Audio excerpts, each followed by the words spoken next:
Hello guys welcome back to a new video. पुणी गोटे भल आ टेस्टी होटेल सन्धान रे आम आज पुणी आसीचु अनुगुड़ एक नुआ रेस्टोरेंट को जोटी को आम केबे भी आसीनु। तो यही होटेल भी आम जहाँ खाइबा खाइलु तो भल थिला टेस्ट किंतु एते भी नुहे।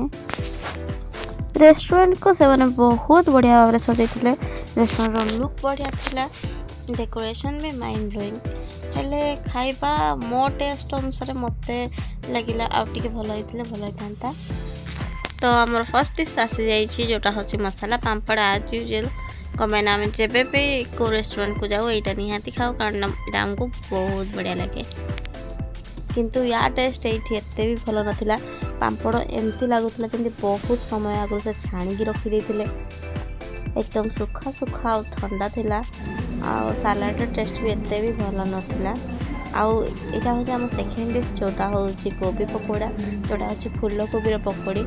किंतु एइथरे फूल कोबी गुड़ाक भी से माने जहाँ भी फूल कोबी ऊपर खराब होइतिला टिके छेची होइतिला कि जहाँ भी सेटा भितर पको भी थिबो जदि भी हम जानिनु हम खाइ दिछु। कमेना टिके मु देखिली भितर खराब फूल कोबी थिला जोटा कि से छाणी के देइथिले।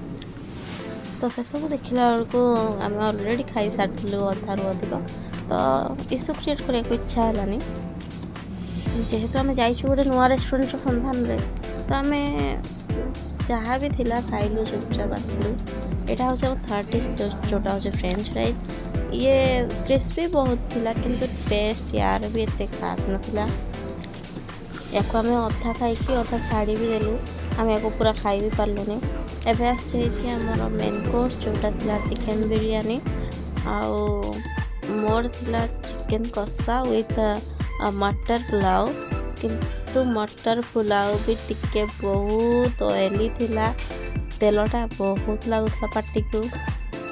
आउ चिकेन चलिबो ओके ओके, किंतु बिरयानीटा भल थिला, बिरयानी बहुत भल थिला। तो जहाँ भी हो आमे गलु टेस्ट कलु खाइलु, भल लगे कि भल लगे चलो अन्य मानक मे भी यार खाइबा बहुत बढ़िया लगी पारे। तो पुणी देखा गोटे नुआ रेस्टोरेंट सन्धान रे नहले एक नुआ ब्लॉग रे।